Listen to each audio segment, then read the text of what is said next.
guys, what's up? Talker here, and you guys voted for electric shaving Commando as the #1. So here is the deck profile. Well, at least at the moment, it's #1. So yeah, so this deck is based around Steve and his shaver. Bad joke. Anyway, yeah, this deck has been working really well for me, so let's just get right into the deck profile. I'm talking like this because my mouth is still in pain from the wisdom teeth, because I pulled them out like yesterday. So yeah. So for the starting Vanguard, I run Ambush Dragon Lincho. I like him because, whenever you can kill an opponent's rear guard, like grade 1, a booster, it's always good because potentially if they have like annoying 10k boosters or 8k boosters or annoying starting Vanguards, you can just kill them, which is better than some of the other cards that you can run. For example, that Sweet Commando starter, the common card, I don't really want to run him because he's not that consistent, so yeah. I run Ambush Dragon Lincho. For grade 3s, I ran 3 Electric Shaver Dragons. Electric Shaver, his real name is Shaver, but I like to call him Shaver because he shaves your opponent's field. Yeah. Jeez, I hate talking in monotone, but yeah. So his effect is when you ride a Narukami over this card, it gets plus 10k and a new ability. When you retire an opponent's front row rear guard, you can retire the back row also. So basically, you kill the whole column if you break ride with yeah, you'll see. Basically, he combos really well with Sweep Commando Dragon, aka Steve, because he totally looks like a Steve. Steve's ability is Counter Blast 2, Soul Blast 2. When a opponent's rear guard is retired,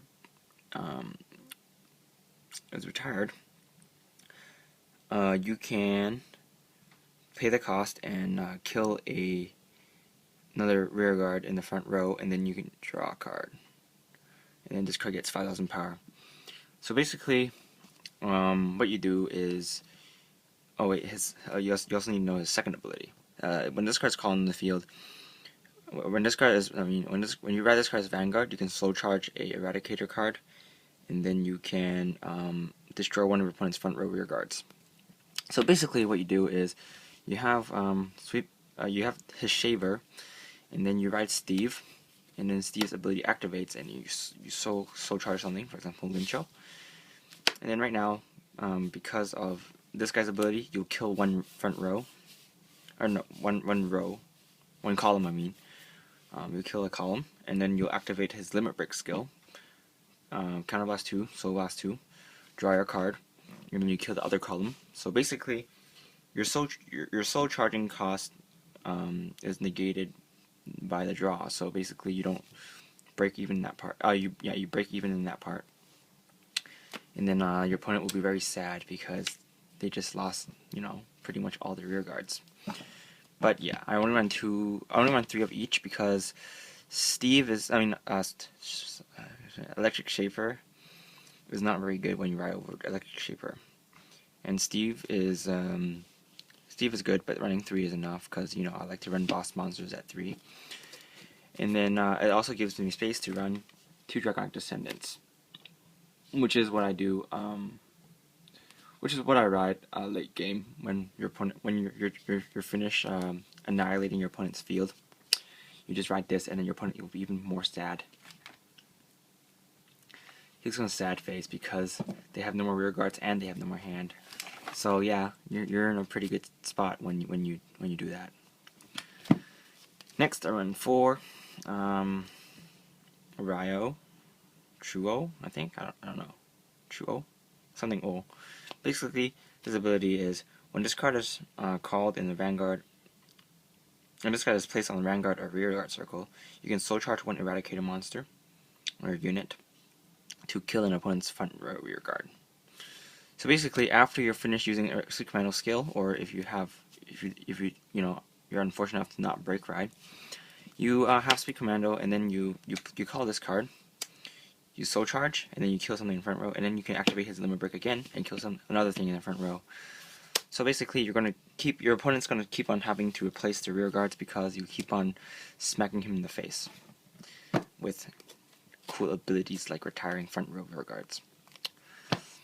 Next, I run 4 of the 12k attacker because, after you're done smacking them in the face, it's nice to have a 20+ K column with the other guy, the 10k booster. So you're going to force even more cards out of your opponent's hand, so it's even more sad for them. And I run 3 Thunder Boom Dragon because he's 10k. And yeah, he's nice to ride at grade 2. So, because you're retiring your opponent so many times, you're going to run him. Basically, his ability is whenever opponent's rear guard is retired by Eradicator effect, he gets plus 3k.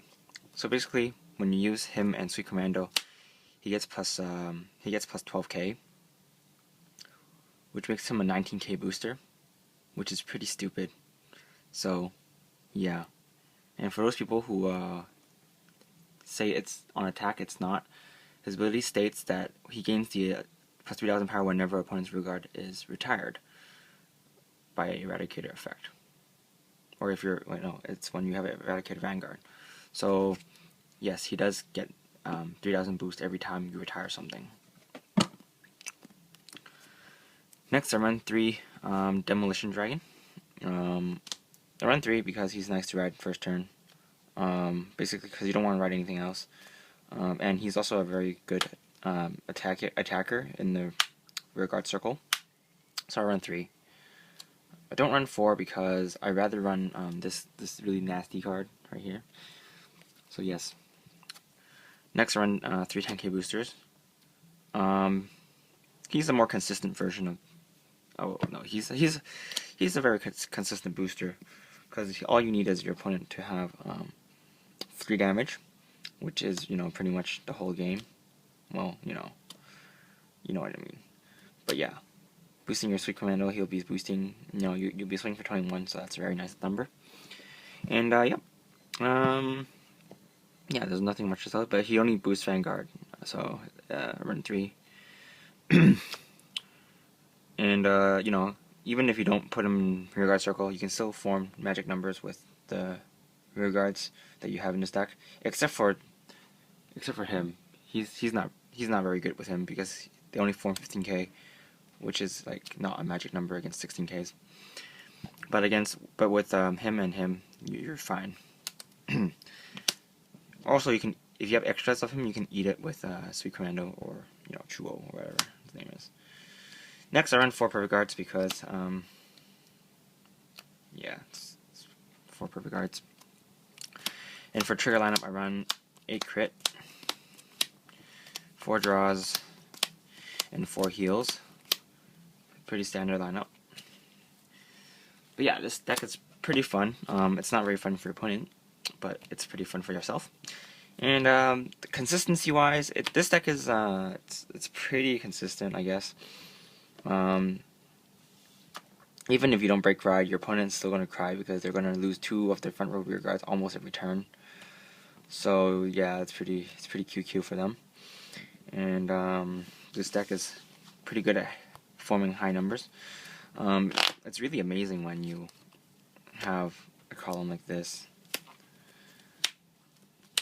and then, for example, this is the ideal field, but you almost never get your ideal field. Or actually, no, yeah, actually that's fine. So basically, what you do is,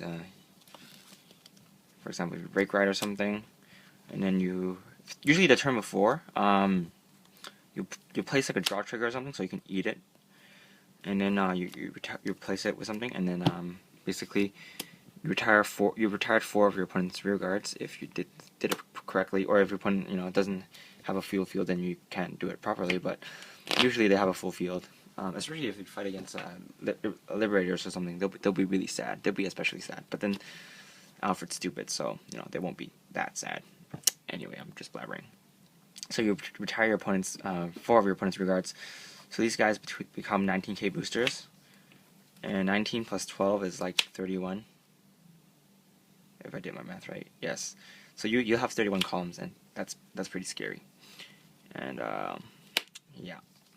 Anyway, that's pretty much it for today's video. This is Karataku, and I will see you guys later. Bye.